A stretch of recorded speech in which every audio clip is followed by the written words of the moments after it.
Le centre du mont Athos de Thessalonique, fondé en 2000 par la mairie de Thessalonique et la Sainte Communauté du mont Athos, est une association à but non lucratif.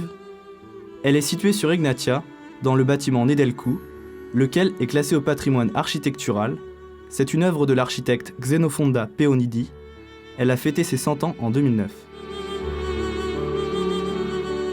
À l'entrée du centre est actuellement présentée une sélection de remarquables objets d'exposition, issus de l'héritage culturel du mont Athos, et des expositions sont organisées à différentes périodes à Thessalonique.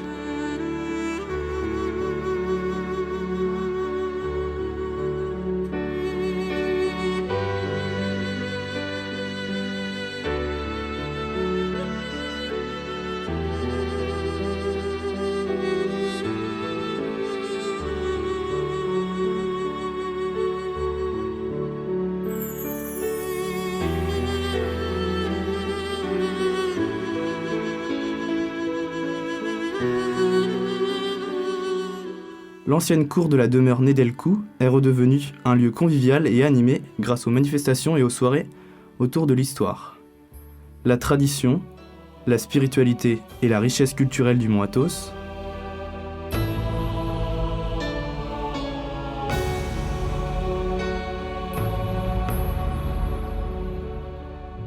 Les lieux d'exposition au premier étage du centre du mont Athos ont été conçus dans le respect du bâtiment principal, qui rappellent l'architecture et la simplicité des bâtiments athonites. Ils accueillent des expositions d'héritage culturel photographique, des peintures, ainsi que les résultats des études relatives à l'histoire et à la présence de la communauté monastique d'aujourd'hui. L'œuvre exceptionnelle de l'architecture et peintre britannique Doug Patterson y est actuellement présentée.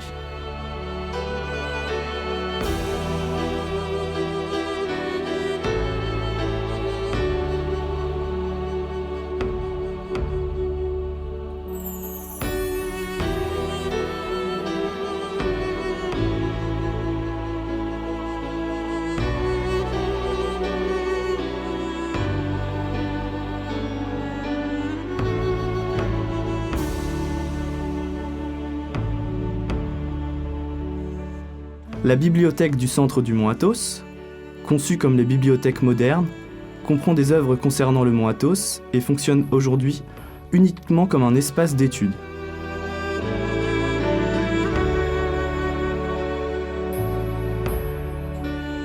L'activité éditoriale du centre du mont Athos, ainsi que l'héritage éditorial de la capitale européenne de Thessalonique, ont conduit à la fondation de sa bibliothèque. Elle présente aujourd'hui une activité éditoriale représentative concernant le mont Athos, la vie spirituelle, l'histoire, le riche héritage culturel et artistique de Thessalonique, mais également des éditions sur Thessalonique, la culture byzantine, l'art contemporain, les éditions pour enfants, des objets souvenirs et des icônes. Fait important, la bibliothèque est reconnue comme une bibliothèque spécialisée et se situe au cœur de l'ancien quartier grec, des dépendances athonites, propriétés appartenant au mont Athos.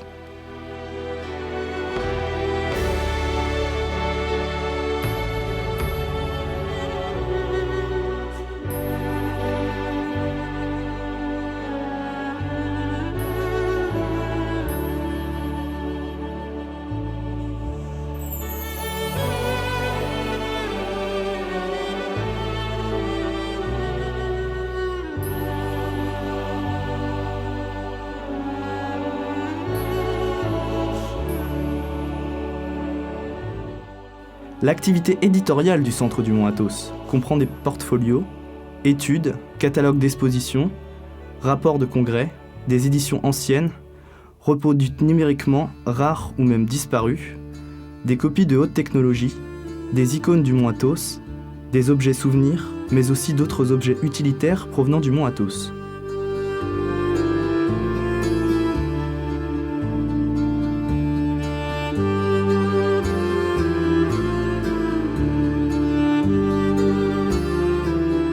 Le travail essentiellement scientifique du centre du mont Athos inclut des recherches originales par le biais de congrès scientifiques et de l'édition de leurs rapports.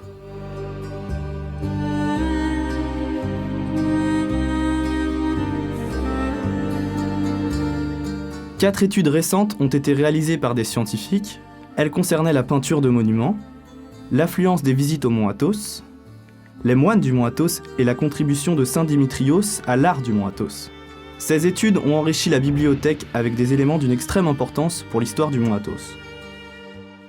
Aux congrès internationaux du centre du mont Athos sont invités des chercheurs et des scientifiques du monde entier qui enrichissent ainsi la bibliographie existante, intégrant de nouveaux éléments et de nouvelles données précieuses pour le centre du mont Athos.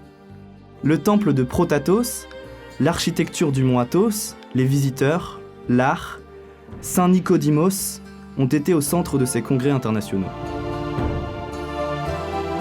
Le lieu d'exposition du centre du mont Athos a été inauguré avec une exposition singulière des reliques originales du Saint-Temple et de la sacristie de Pyrgos, de Protathos à Cariès.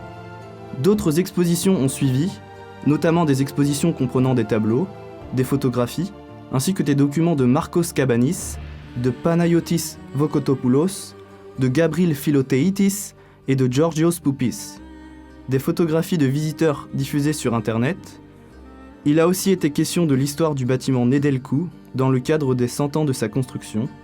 Plusieurs de ces expositions ont voyagé dans d'autres villes à l'étranger, notamment Saint-Pétersbourg, Berlin, Trieste et Sofia, mais aussi en Grèce, à Athènes, à Chané, à Xanthi et Imbros. Dans les locaux du centre du mont Athos, des étudiants en conservation, en iconographie religieuse et en graphisme sont accueillis pour effectuer leur stage. Leurs œuvres sont consultables dans les locaux du centre du mont Athos. Toute l'année, le centre du mont Athos accueille des groupes de visiteurs, des élèves, des associations, des membres de la communauté scientifique, des représentants de la presse et de la communication, des agents touristiques et des agences culturelles. Des brochures et des informations sont à leur disposition, ainsi que des objets souvenirs qui sont offerts à ceux qui ne peuvent pas se rendre au mont Athos. La collaboration avec d'autres établissements culturels et scientifiques de la ville s'inscrit dans le fonctionnement pratique et constant du centre du mont Athos. Par ailleurs, le centre accueille des expositions de la Biennale du Musée d'art contemporain ou du Musée de la photographie. Il participe à des manifestations communes, des congrès, des expositions et des éditions de l'Académie d'Athènes, de l'Université Aristote de Thessalonique, du Musée Benaki, du Musée byzantin et chrétien d'Athènes, des services archéologiques, de la Chambre technique, de l'Institut national de recherche et aussi du Centre d'architecture de Méditerranée.